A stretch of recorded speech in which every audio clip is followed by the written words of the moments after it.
Hello and welcome to our channel. We're going to tell you a story. My name is Isabella. I once believed love was simple, until I met Ethan. I wasn't asking for much. Just a little affection, someone to laugh with, cry with, and share late-night coffee under a dim kitchen light. I thought Ethan was that person. His eyes used to shine like the morning sun when he looked at me. But somewhere along the way, that light vanished. He started calling me names. Crazy, emotional, overdramatic. But this isn't just a story of a failed relationship.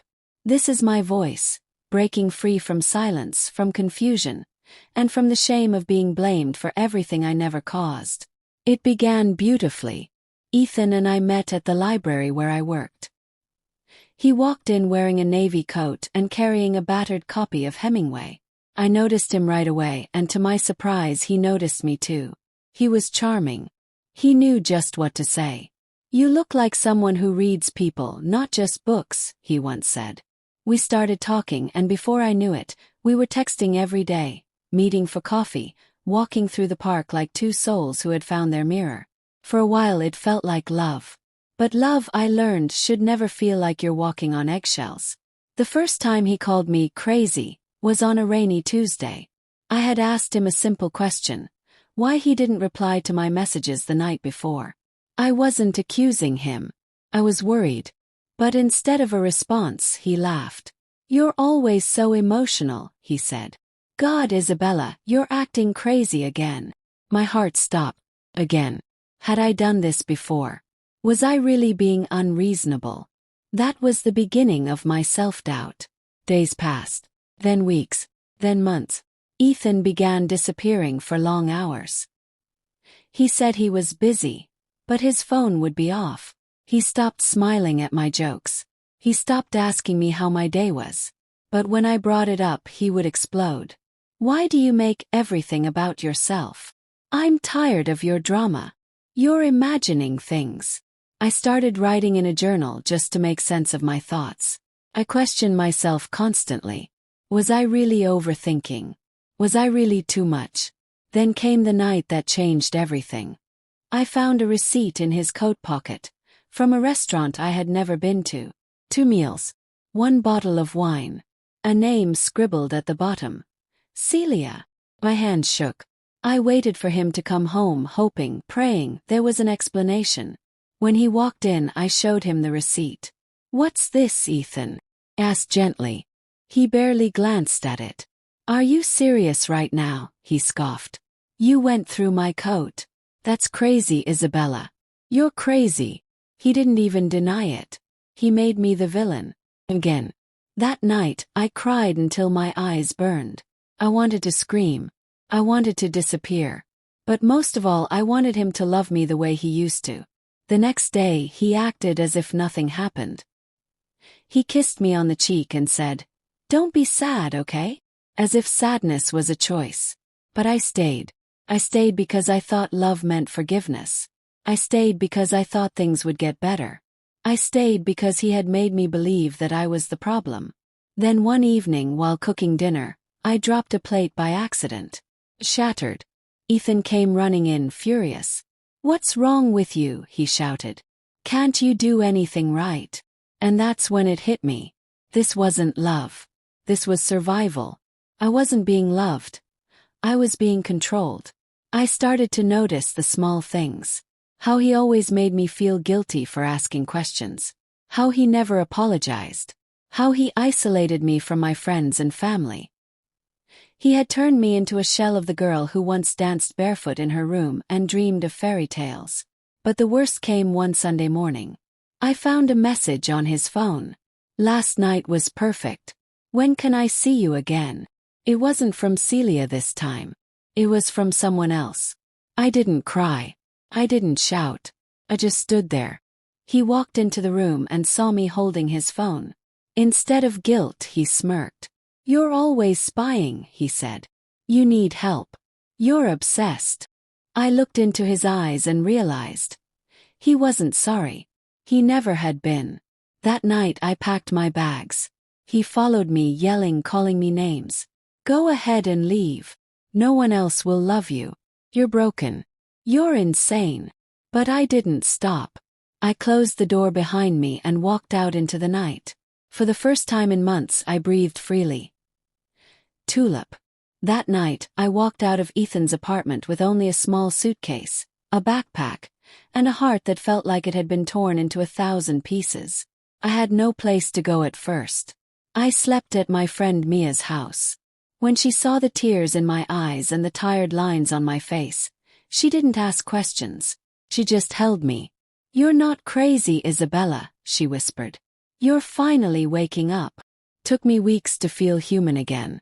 Each morning I woke up and reminded myself, "You are safe now. You are free." But then came the doubt, the guilt, the shame. Had I overreacted? Was it really that bad? I would hear Ethan's voice in my head. "You're too sensitive. You're the problem. You need help." I started therapy. And in those quiet rooms I found the truth. My feelings were valid. My pain was real. And what Ethan did to me had a name. Emotional abuse. My therapist asked me one day, "What do you want, Isabella?" I sat in silence. I didn't know how to answer. I had spent so long trying to be what Ethan wanted that I had forgotten what I wanted. But slowly I started to remember. I wanted to laugh without fear. I wanted to go to sleep without crying. I wanted to look in the mirror and not hate the girl staring back. I went back to writing in my journal. Not to question myself, but to understand myself. I wrote about the small joys. Drinking coffee on Mia's balcony. Watching the sunset alone. Reading a book without worrying who would text. I found peace in the little things. And that peace was louder than all of Ethan's cruel words. One afternoon I passed by the library where Ethan and I first met. I stood outside staring through the glass. A new girl sat at the front desk, humming a soft tune. Smiled. That chapter was over. A few months later, Ethan texted me. Just one line. "I miss you." I stared at the message for a long time. Old feelings tried to rise. The part of me that used to beg for his love almost replied. But then I thought of all the nights I cried myself to sleep. All the times I asked for honesty and got silence. All the times I was called crazy, just for wanting love. So I didn't reply. I deleted the message. And in that small act of silence, I found power. One evening Mia and I went out for dinner. A gentle guy named Lucas was our waiter. He smiled politely, cracked a joke about the weather, and handed me the bill with a little note on the back. "You have a beautiful smile. I hope someone tells you that every day." Blushed. It had been so long since I had felt noticed in a kind way. Not like Ethan's charm that came with hidden knives, but gentle, honest kindness. I didn't know if I was ready for love, but I knew I was ready for respect. Lucas and I started talking slowly. Just conversations. He asked questions and listened to the answers. He remembered the name of my cat. He asked about my favorite book. There were no games, no guilt, no fear. One day I told him about Ethan. Not to get pity but to share my truth. He didn't say much. He just held my hand and said, "I'm sorry someone made you feel that way. But I'm glad you walked away." And those words healed something inside me. A year passed. I moved into my own apartment. I got a better job at a publishing house. I bought fresh flowers every Sunday. I stopped waiting for love to save me, and I started saving myself. I no longer cared about proving anything to Ethan. I didn't need closure. I had something better, peace. One morning, I looked into the mirror and whispered to my reflection, "You are not crazy. You are brave."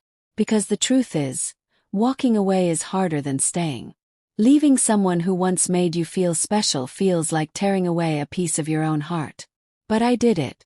Not because I stopped loving him, but because I started loving myself. To anyone reading this who feels trapped, scared, or confused, if someone calls you crazy for asking to be loved with honesty, if they blame you for their lies, if they make you question your worth, that is not love. Real love will never make you beg for basic kindness. Real love sees your softness and protects it. Real love listens when you cry, not laughs when you break. My name is Isabella. You said I was crazy. But now I know I was just too strong to stay silent. Too brave to stay small. Too powerful to be broken forever. I hope you enjoyed this story. Have you ever experienced? Share your stories with us in the comments below. Don't forget to like and subscribe for more stories and adventures. Thanks for watching, and we'll see you in the next video.